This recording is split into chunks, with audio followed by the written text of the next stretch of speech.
Value होती है किसी भी एक एक्सपेरिमेंट की माइनस द मीन वैल्यू, ठीक है, true value minus the mean value. Now let's say कि हम लोगों ने एक एक्सपेरिमेंट किया है और उस एक्सपेरिमेंट में हम लोग क्लोरीन की परसेंटेज कैलकुलेट करना चाहते हैं, ठीक है। अब हम बोलते हैं कि क्लोरीन की परसेंटेज जो है दैट इज इक्वल टू से 35.6%, ये इसकी ट्रू वैल्यू है। जब हम लोग एक्सपेरिमेंट्स करते हैं तो उसकी हम दो तरह से एक्सपेरिमेंट कर रहे हैं। First is by method A, right. So method A से जो हमारी वैल्यू आ रही है दैट इज 34.8, ओके, और बी से हमारी जो वैल्यू आ रही है दैट इज 35.7, ओके। अब हमें इन दोनों मेथड्स की एक्यूरेसी कैलकुलेट करनी है, तो हम एक्यूरेसी कैसे कैलकुलेट करेंगे? Accuracy by method A, that is true value 35.6 minus the mean value which is 34.8, right? So इससे दोनों का डिफरेंस कितना आ गया? 0.8, right? और जब हम इससे करते हैं again 35.6 minus 35.7, तो कितना आ जाता है? -0.1, ओके। सो बेसिकली आपकी क्लोजर वैल्यू कौन सी है? 35.7 इज अ क्लोजर वैल्यू। तो ये वाला जो आपका मेथड बी है that is a more accurate method to conduct your experiment, okay. So इसमें हम लोग एक्यूरेसी में दो डिफरेंट मेथड्स ले रहे हैं, बट प्रिसिशन में जब हम लोग लेते हैं तो प्रिसिशन में हम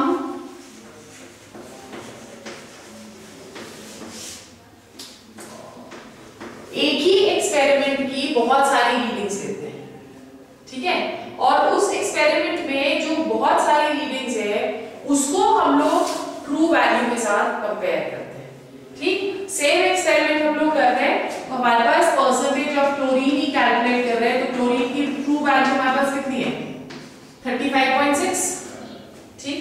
अब हम लोग ए मेथड से कैलकुलेट करते हैं, तो ए मेथड से हमारी जो फर्स्ट रीडिंग आ रही है that is 35.20, 35.40,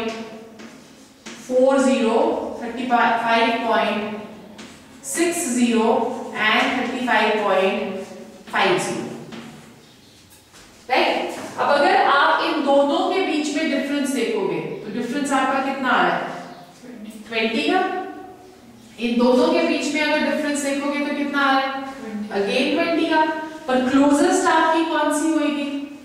the difference is of 10, ठीक है। सो जो आपकी प्रिसिशन है इस एक्सपेरिमेंट में दैट इज ±10, राइट।